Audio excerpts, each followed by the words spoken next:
జై సద్గురు. మనం పరిపూర్ణ బోధన సింహావలోకనం అనేటువంటి ఈ కార్యక్రమాన్ని మొదటి రోజుగా ఈరోజు దీని గురించి మనం సింహావలోకనం చేసుకుందాం. ఎందుకంటే ఈ సింహావలోకనం అనేటువంటి పదాన్ని ఎందుకు వాడవలసి వచ్చింది అంటే, సింహం ఏదైనా మృగాన్ని వధించి దాన్ని భక్షించిన పిమ్మట ముందుకు పోతూ నాకు ఆహారం సరిపోయింది కదా అని వెళ్ళదది. ఇంకేదైనా మృగం ఉందా వేటాడేందుకు, దాన్ని కూడా చంపుదాం అనేటువంటి ఆలోచనతో ముందు వెనక్కి చూస్తూ ఉంటుంది. ఇక్కడ ఎలా అంటే, మనం గురుదేవుల ద్వారా పెద్దల ద్వారా తెలుసుకున్న విషయాన్ని, ఆ పూర్వపక్షవాదం ఏదైతే ఉన్నదో దాన్ని సమర్థిస్తూనే, దాన్ని ఏదైతే పూర్వపక్షం ఉందో దాన్ని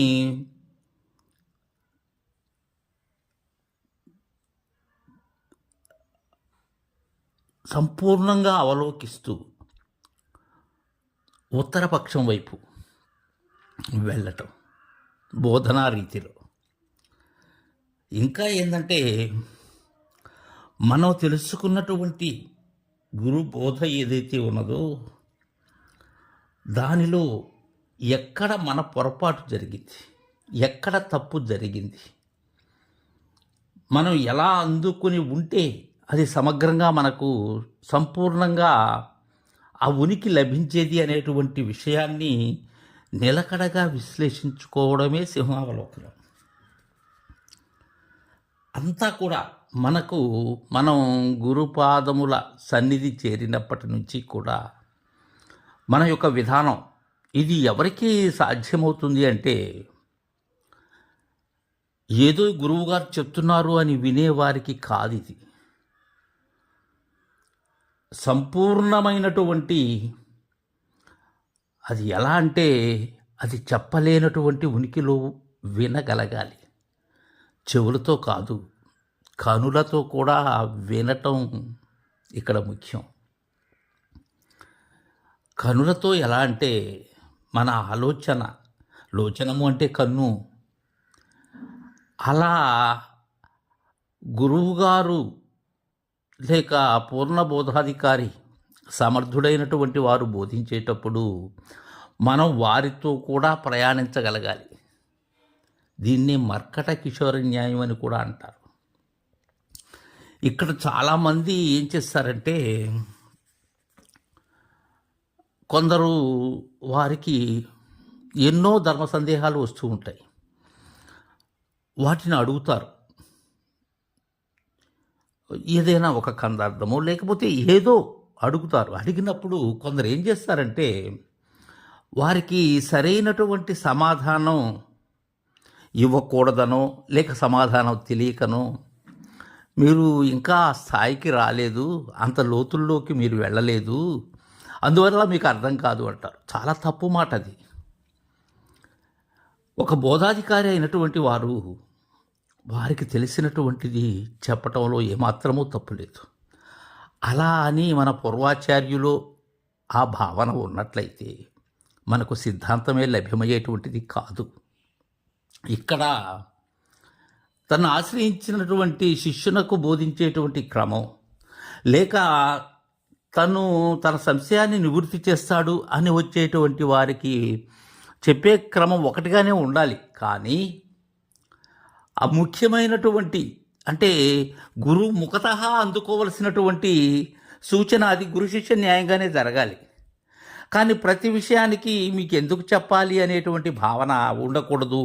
శిష్యుల్లో మన గురువు మనకు ఏమీ చెప్పకుండానే వెళ్ళిపోయాడు అనేటువంటి భావన రాకూడదు ఏ పరిస్థితుల్లో కూడా. ఇక్కడ చాలామంది ఎందుకో పొరపాటు పడుతున్నారు. ఈ తనువు అనేది శాశ్వతం కాదు. ఏ గురువైనా అర్జునునికి బోధించిన కృష్ణుడు నిర్యాణం చెందాడు. శ్రీధరుల వారి వద్ద బోధ అంది సిద్ధాంతీకరించిన శివరామ దీక్షితులు లేరు. ఇది ఒక పరంపర. ఈ పరంపరలో మనం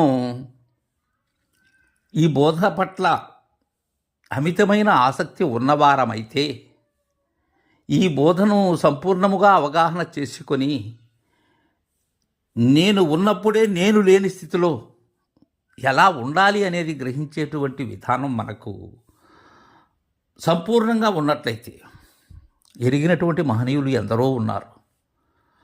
వారు ఎప్పుడూ కూడా చెప్పము అనేటువంటి మాట వారి నోటి వెంట నేనైతే వినలేదు. ఇక్కడ కొందరు ఏంటంటే మా గురువుగారు లేరు అనేటువంటి భావనతో ఉంటారు. వారి కోసం చెప్తున్నాను ముందుగా ఈ మాట. మీకు ఒక చిన్న ఉదాహరణ కూడా చెప్తాను. ఎలా అంటే పరిపూర్ణానంద సుందరరామరెడ్డి గారు, ఏఎస్పేట, వారు బయలులో బయలయ్యారు. తర్వాత వారికి శిష్యులు చాలామంది ఉన్నారు. కొందరి గురించి చెప్తాను. వాళ్ళు ఎక్కడ కూడా నైరాశ్యం చెందలేదు. వారి కుమార్తె అయిన పద్మావతమ్మ గారు కానీ, అలానే వారికి అత్యంత ప్రియ శిష్యులైనటువంటి సుశీలమ్మ మాతృశ్రీ కానీ, అలానే సుబ్రతమ్మ గారు, నాగలక్ష్మ గారు, వీళ్ళంతా కూడా బోధలో ఇప్పటికీ ప్రయాణిస్తూనే ఉన్నారు. అది కావాలి. ఇక్కడ ఇంకొక విషయం ఏంటంటే, అసలు గురువు దగ్గరికి ఎవరు వెళతారు అంటే దానికి పుణ్యోదయమే కావాలి. అయితే ఆ పుణ్యోదయం ఎలా వస్తుంది? ఎవరు వెళతారు అసలు గురువు దగ్గరికి అంటే, వారికి బాల్యం నుంచి కూడా మనకు మొట్టమొదట దిశానిర్దేశం చేసేటువంటి వారు, అది ఏ మార్గమైనా సరే, ఏ మతమైనా సరే, మన తల్లిదండ్రులు. వారిలో సరైనటువంటి సాత్విక లక్షణాలు ఉన్నట్లయితే మనం కూడా ఆ లక్షణాల ప్రకారమే, అంటే నేను చెప్పేది 90% మంది సాత్వికుల విషయం. దురాత్ములైనటువంటి వారు ఎంత పవిత్ర ఉన్నతులైనటువంటి సాత్విక లక్షణాలు కలిగిన జననీ జనకుల గర్భాలయం నుండి ఈ పృథ్వీ మీదకి వచ్చినప్పటికి కూడా వారిలో పోవు కొన్ని లక్షణాలు. అలాంటి వారు రాలేరు. వచ్చేదానికి ముందు ఏవో మనకు తెలిసినటువంటి మన హైందవ ధర్మానికి సంబంధించినటువంటి గ్రంథాలు, భారత భాగవత రామాయణాలు, భగవద్గీత, ఇలాంటి వాటితో పరిచయము ఉన్నట్లయితే మనకు జ్ఞానము అనే దానికి బీజం మొలకెత్తుతుంది. తెలుసుకోవాలి అనేటువంటి తలపు జనిస్తుంది. అలా కాకుండా ఎవరో మా స్నేహితులు వెళ్ళారనో, మా పొరుగింటి వారు వెళ్ళారనో ఆ ఉద్దేశంతో గురువు దగ్గరకు వెళ్ళినట్లయితే చాలా కాలం, అప్పుడు కూడా ఆసక్తిగా వినేటువంటి మనస్తత్వం మనలో ఉన్నట్లయితే చాలా కాలం పడుతుంది. ఇక్కడ మనకు పూర్వీకులైనటువంటి పెద్దలు గురు శిష్య అన్యోన్య దర్శనాలని అందరూ మహనీయులు చక్కగా రాశారు. అక్కడికి వచ్చేటువంటి శిష్యుడు ఆ రచన చేసినటువంటి గురువుగారే, ఆ రచన చేసినటువంటి మహనీయుడే శిష్యుడు, దానికి సంశయ నివృత్తి చేసినటువంటి మహనీయుడే ఆ రచయిత. కాబట్టి వారి కోణంలోనే మనం వెళ్ళకూడదు. కారణం ఎట్టంటే, సాధన సంపత్తియు గల సాధకుడు కొనరుడు ఘోర సంసారమునన్ బాధపడలేక తన పుణ్యోదయమున గురునిగాంచి అనేటువంటి గురు శిష్య అన్యోన్య దర్శనంలో మొట్టమొదటి కందార్థం కృష్ణ ప్రభువులు మనకు అందించినటువంటిది. అవి కలిగినటువంటి వారు కృష్ణ ప్రభువులు. ఆయన పరశురామ సీతారామస్వాముల వారి వద్దకు అలా వెళ్ళాడు, అది ఆయనకి సరిపోతుంది. అయితే నా పరిస్థితి ఏంది? నాకు సాధనం అంటేనే తెలియదు, సాధన సంపత్తి తెలియదు, సాధన చతుష్టయము తెలియదు, వాటికి ఉన్న వ్యత్యాసము తెలియదు. కావున మనం మన పుణ్యోదయమే. అందున శివరామ దీక్షిత సిద్ధాంతం మిగిలినటువంటి సిద్ధాంతాల కన్నా కూడా అత్యంత సులభమైనది, అనాయాసమైనది కూడా అంటాను నేను. కారణం ఏంటంటే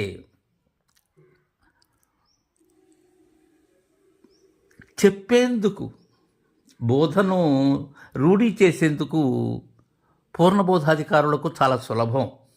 అయితే ఇక్కడ ఇంకొకటి ఉంది. తాను పొంది తాను తానయ్యుండి బోధించేటువంటి క్రమ పద్ధతికి గురువు దగ్గర ఉపదేశము పొంది తదుపరి సరైనటువంటి శుశ్రూష కానీ, ఆ గురు భక్తి, గురు సేవ, గురు నిష్ఠ అది తెలియక ఆ గురువుగారు దయతో ఏదో కారణాలతో పూర్ణ బోధాధికారాన్ని ఇచ్చిన పిమ్మట గురువులుగా సింహాసనాన్ని అలంకరించేటువంటి వారికి సింహావలోకనం తెలియదు. ఇది నిక్కచ్చిగా చెప్పగలను. సింహాసనం మాత్రమే తనకు అలంకార భూషణంగా భావించేటువంటి వారు సింహావలోకనం చేసుకోలేరు. నేటి కాలంలో చాలామంది మహనీయులు ఉన్నారు, ఎందరో మహనీయులు ఉన్నారు, నిజమైనటువంటి అశరీరులు ఉన్నారు. ఈ బోధనా పద్ధతిని కోరి మన దగ్గరకు, అంటే గురువు దగ్గరకు విచ్చేసేటువంటి శిష్యునకు బోధించవలసిన క్రమం మనకు పెద్దలు తెలియజేశారు. ఆ క్రమమే మన సిద్ధాంతకర్త నుంచి కూడా వస్తూ ఉన్నది. బోధనా విధానాన్ని ఆ క్రమ పద్ధతిలోనే మనం తెలియజేయటం అనేది మన ధర్మం. ఇక్కడ బలవంతంగా శిష్యులను చేసుకోవటం, మీరు ఉపదేశం తీసుకోండి అని వారిని భ్రాంతిలోకి నెట్టడం, లేకపోతే భయపెట్టడం, ఇవన్నీ కూడా నిజగురు మహాత్ములు ఎవ్వరూ చేయరు. అలా చేస్తే అది పరిపూర్ణ బోధ కూడా కాదు. కారణం ఏంటంటే ముందు శిష్యుడు ఎందుకు మన దగ్గరికి వచ్చాడు, లేకపోతే ఒక భక్తుడు ఎందుకు వచ్చాడు అనేటువంటి విషయాన్ని గురువు గ్రహించగలగాలి.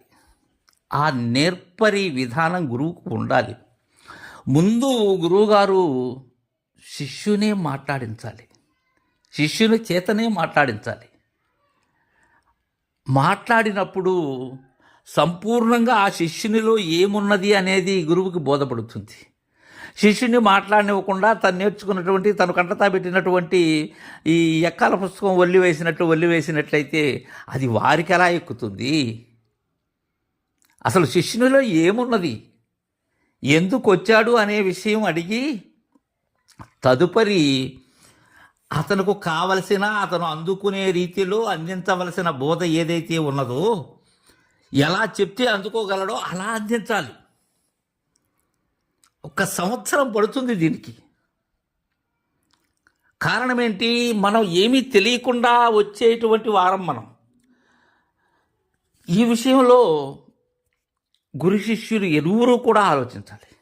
ఇక ఆ శిష్యుడు ఎందుకు కొంతకాలం ఆగాలి అంటే, శిష్యుని యొక్క నడవడితో పాటు గురువు యొక్క నడవడి కూడా శిష్యుడు గుర్తిరగటం అనేది ముఖ్యం. ఇక్కడ ఏదో 4 మాటలు కమ్మగా చెప్తున్నారో, చాలా పెద్ద గురువు ఎన్ని శ్లోకాలు చెప్తున్నారో, ఎన్ని పద్యాలు చెప్తున్నారో, ఎంత బాగా చెప్తున్నారో అంటే పప్పులో కాలు వేస్తాం.